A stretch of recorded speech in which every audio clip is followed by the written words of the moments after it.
They wanted to see a house on Monday, and we looked at it. We scheduled the showing for Tuesday. On Wednesday, they thought about it. Thursday, we wrote an offer. On Friday, the offer was accepted. And I said, we got you a home by Friday.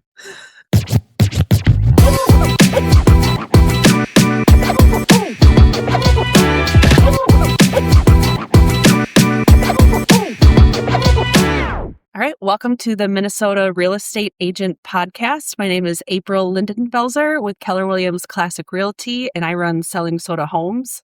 Today, our second guest on our new podcast is Mr. Joel Friday. Woo! All right. How you doing, Joel? I'm doing great. Thank you so much for being here with us today. First off, I just wanted to kind of ask you, why do you live in Minnesota? Well, I was born here, raised originally in Fridley. Then we moved out to East Bethel. Was there until 1980, and then we moved to Coon Rapids. Went to Dunwoody, moved to California for 4 years, and then came back to raise my family here. Nice. And you love living here? All is good? Yep. Live on Crooked Lake, so just love lake life now, and just seeing what God's beauty is each morning. And every morning I chose to just walk down to the lake regardless of the weather. So I walk down there, shorts and a t-shirt if it's 20 below or if it's 95. You're a true Minnesotan at heart. It's amazing. Okay, down to business. All right. So how did you end up in the greatest industry in the world, real estate? My company said, it's time for you to go get your real estate license. And they brought me back for a little bit. And then 4 years later, they said, why don't you go into real estate full time? Of course, that's not exactly what happened. I got laid off in 2005 from Sun Microsystems, and got my real estate license during that period. They brought me back for 4 years, kind of funded my empire. And then 4 years later, they laid me off again, right as Oracle bought out the company. And I just never looked back. Why Keller Williams first? And secondly, why specifically KWCR? We're here in Coon Rapids and Blaine. In 2010, my business started taking off. The broker I was with was a smaller broker. They didn't believe in having a website or IDX feed on it or anything that I wanted. So I started looking at different brokerages, and a friend of mine in the mortgage industry had told me about an opportunity here at Keller Williams Classic Realty. They were looking for a tech agent. And so I interviewed here. I interviewed with Minnesota Home Ventures, and I interviewed with KW up in Elk River as well. At the end of the day, I looked at the models of Keller Williams, the training and everything that they had, and that was why I chose it. The other option was more of a pay per side version. They do the capping model here. The paper side is great if you're not going to grow your business, but eventually it doesn't scale out as well as the capping model does. So, okay, that makes sense.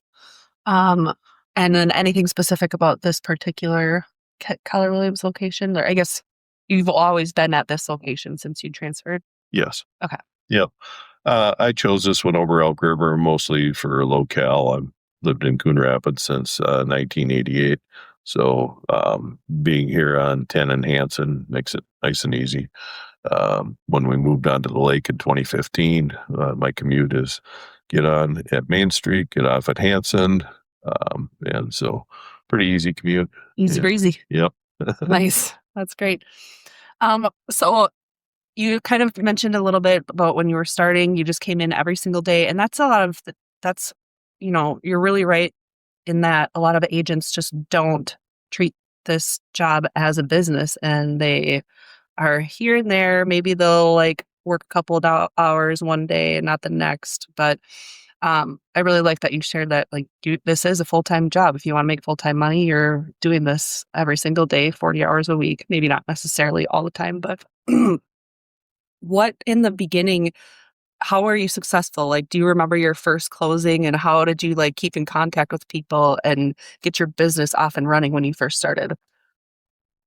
Well, I was working full time when I first started, so it was a little bit tougher. I don't remember the exact first closing I had, but I knew right away that I needed to get everybody's address and email, and so I started collecting that information, and we started sending out the scenic calendars probably in '07, '08, something like that.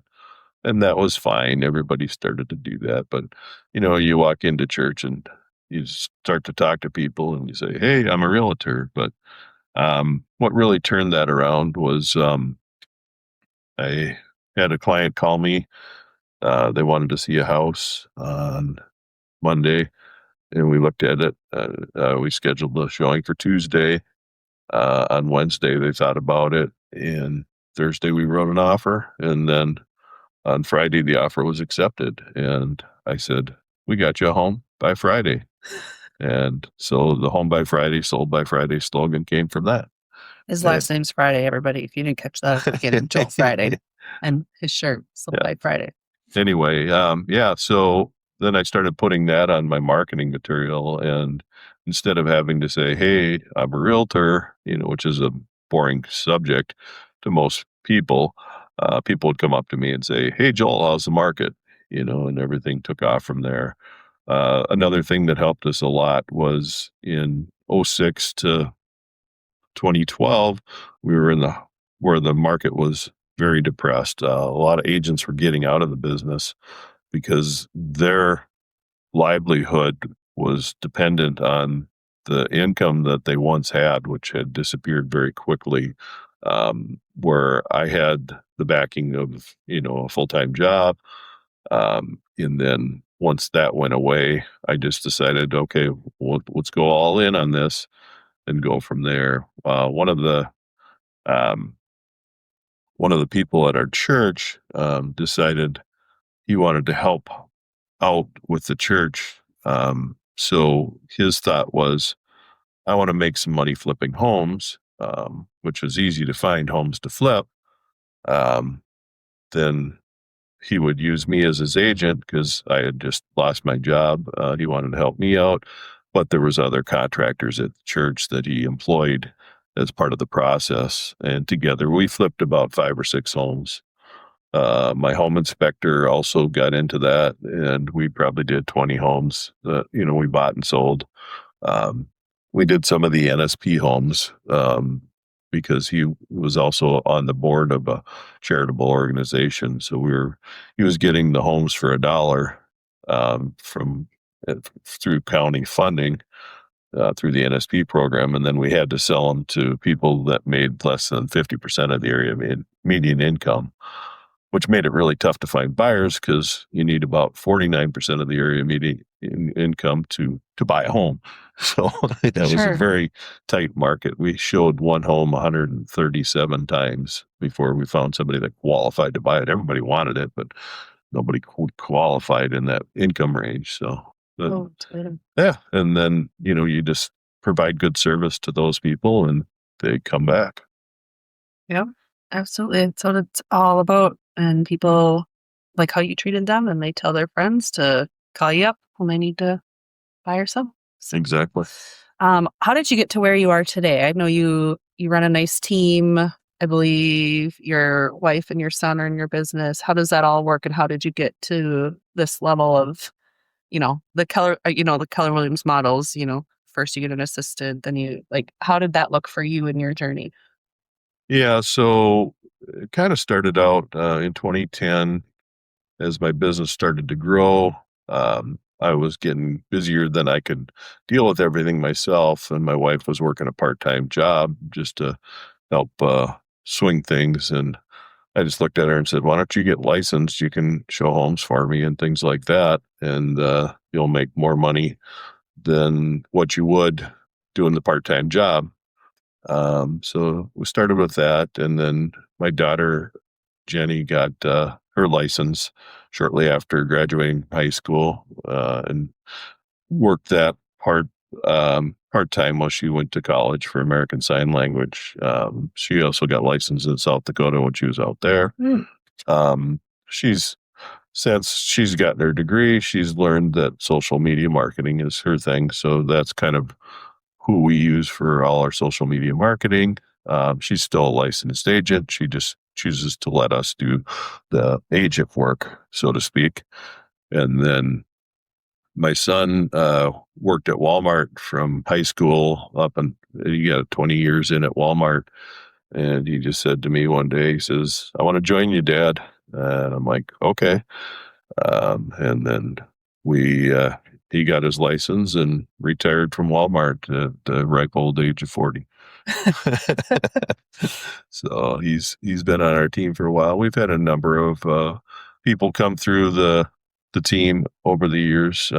People come and go for various reasons. Some we help grow into their own business. Others, choose a different path. We hope to give everybody a way to learn the business, see what I'm doing, and go from there. Nice. That's great. You're a really strong mentor, and people learn a lot from you every single day. So it's great. What do you think is driving your business right now? Like, what are you seeing? What's the market like? How are you helping your buyers and sellers win? Like, what do you feel like? What's going on? How are you guys doing? For the most part, we come in with a patient approach. We may not get every home that's out there, but we're looking at each deal and trying to figure out how to shape that purchase agreement to fit the needs of the seller and make it a win-win situation. Do you focus mostly on listings, or do you have a lot of buyers too? What's your main source of business? We've always been about 50-50. 50-50. Yeah.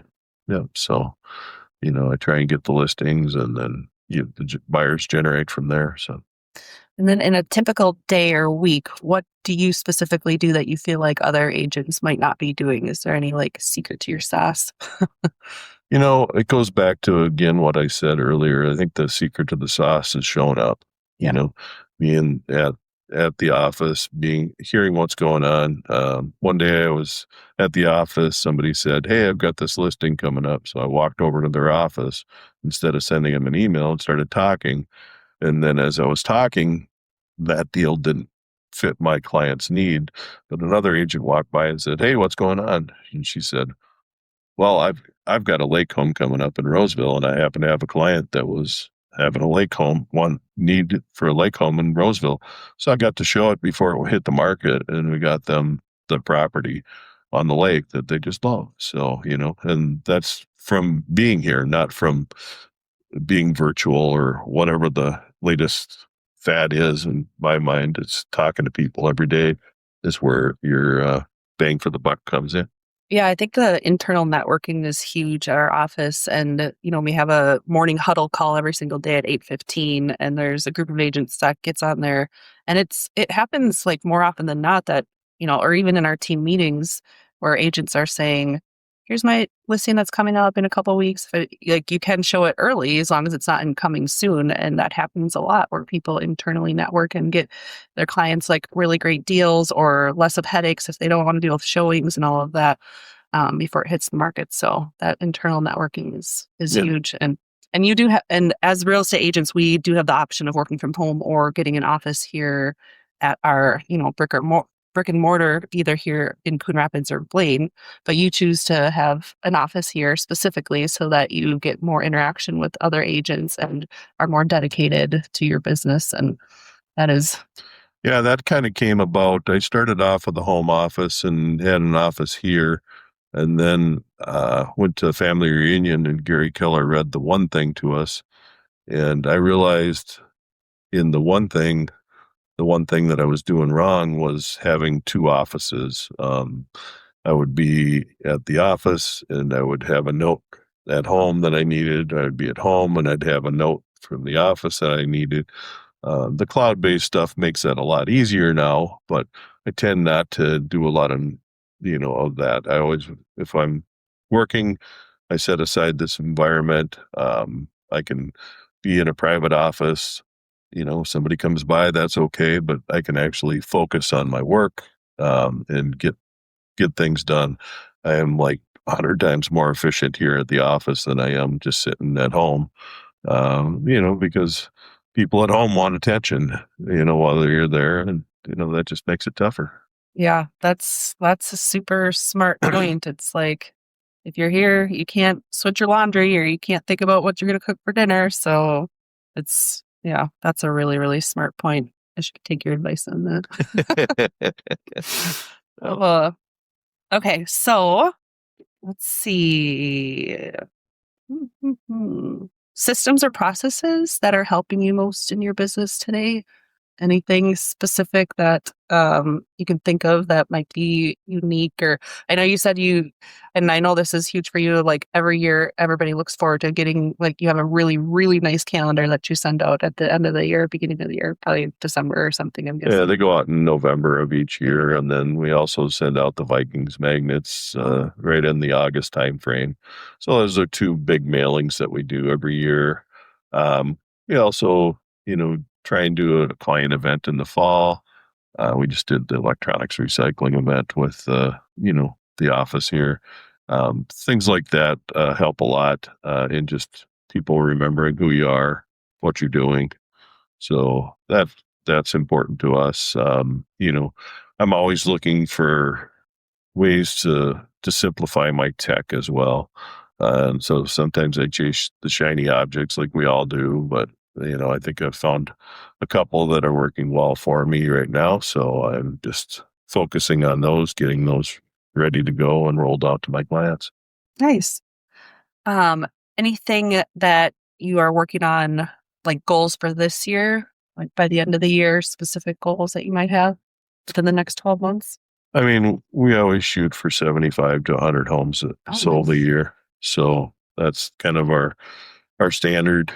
We've been a little bit below that the last few years, so we're gonna work to get that up again. The other thing we've got going right now is Friday's Farm, which is where I grew up in East Bethel. My dad passed away back in January, um, and he had 45 acres in East Bethel and Ham Lake.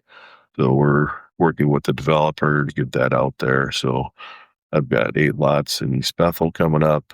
The developer allowed me to be the agent on selling the lots as well. So not only are we able to cash out, the land that my dad had, but I'm also able to generate some business that way. Getting, That's nice. yeah. So other things we've got going, just working on our new mobile app and our relationship with homes.com. Oh, you have a mobile app? Yes.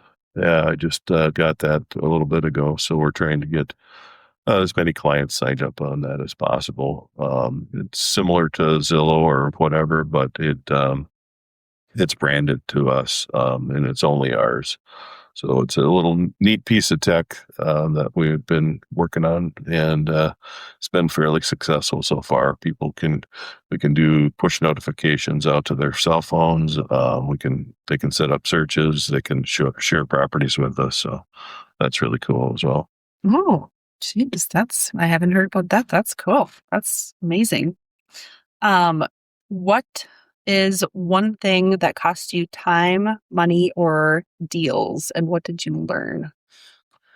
Um, just my personality is such that I'm not out there calling people and following up with them enough. So I should probably follow up more than I do. I don't like to bother people, so it's just that hesitancy. Do you call them once a month? Do you say, hey, where are you at? So, the follow up is kind of one I've seen recently where had I followed up, I might have had a few more deals already this year. So Yep. everybody's downfall, I'm sure. Yeah. Yeah, and it does. It's one of those tough things. It's like you feel like you're bothering them, but then you see their house listed and you're like, oh, maybe I should have called them. But it's the way the cookie crumbles sometimes. 5 years. Where are you at? 5 years. I'm hoping to eventually transition the business over to my son. So I'm getting up there, close to retirement age, so we'll see what happens. The nice part about this business is I can keep working it. It's not a physically taxing job. It's just, I just have to, I'll probably fall back into the business, building the business and let others do the showings and the listings and things like that. That makes sense. Yeah, you can kind of pick and choose what you want to do and kind of hand off the rest of it to. I talked to another agent that they were reading the Golden Handoff. There's a book. Yeah. I didn't realize that was actually a book, but that's kind of cool.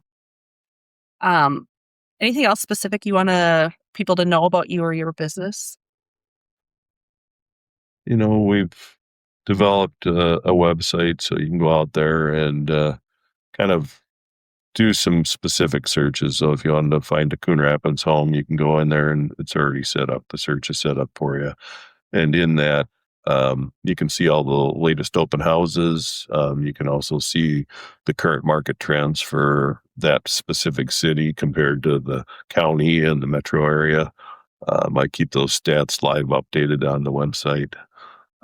We also have lake areas for a few counties in the area.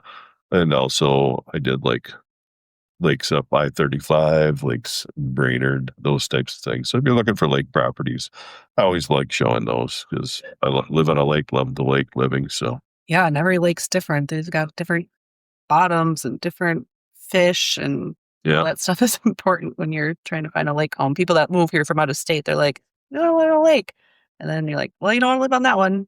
Yes. Yeah. Everybody has a different reason for being on the lake. It's interesting.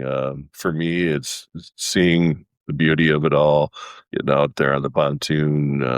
I don't fish much, but I enjoy walking out there and seeing the fish underneath me in the dock. I actually got a picture of a northern. And that picture, if you look at it close, looks like he's swimming on the mountainside because there's green on the bottom. And then there was some clouds reflecting in there as well. So, oh, cool. That's awesome. But other people, we see it all on our lake. They're out there water skiing, jet skiing. There's just a ton of different activities you can do on a lake. So each person has that different mindset of what they want to do on a lake. So different lakes will have different importance to different people. For sure. Some people just want to be able to have their kids play hockey, and it can be a pond. It doesn't have to be a fishable. Yep. There's one couple out there that actually creates a skating rink. They got a small Zamboni, and they just leave it open for anybody to use on the lake. So that's cool. And your lake has an ice carousel. They do that every year as well. Yep. It's a one-day event. Everybody sees it, and a week later, they're like, "Can I go to the ice carousel?" No, it's a one-day event. So yeah. They literally cut a 100-foot diameter hole in the ice. Not really a hole, and then the ice floats still, and then they rotate it with a trolling motor or something. Yeah, like two motors. They put them underneath. We went and visited this past winter, and the kids had a ride. Like, it was very fun. I have never seen that before. Yeah. You just stand on this giant piece of ice and you're just swirling around like, woo. It sounds really weird, but you got to be there to understand how to do it. Nope, it's something you can't do in Florida. Yeah. And the mathematics behind it, like the gentleman that puts it together, he's got this whole sheet of like, this is how many tons of ice that are underneath you right now and the trajectory and like over my head. But yep, he was an engineer and he kind of figured out how to do it. And, it's a complex process using chainsaws, which does not sound like an engineering feat, but chainsaws and ice are a way to get it cut. So yeah, that's cool. Okay, really important question. Okay. What's the best restaurant in Minnesota? Right now, I would say Jelly Beans and Julia's. Ooh, I love it. Yeah. That's right down the street from where I live. Yep, that place is phenomenal. Best barbecue around. What do we order when we go there? If you go there with a group, they've got a family platter that's phenomenal. It's like $100 and it feeds like 6 people, so that's my go-to there. But I always get the brisket because that is phenomenal there. So have you had the mac and cheese? I'm not a mac and cheese guy. I've never liked mac and cheese. Best mac and cheese in Minnesota. Yeah. Jelly bean and Julia's. Yeah. You rock. Okay. This is great. Thank you so much for giving us an insight. Where can people connect with you if they want to reach out and learn more about you, your business, anything, or have you help them in their real estate? The easiest way is to download the app. Look on your phone for the Sold by Friday app. You can also go it's to just on like Google Play, Apple, whatever. Yep, we're out there. Or soldbyfriday.com, or you can give me a call, 612-868-6287. Love to talk to you and get your home sold by Friday. Thanks. Go sell some soda. All right.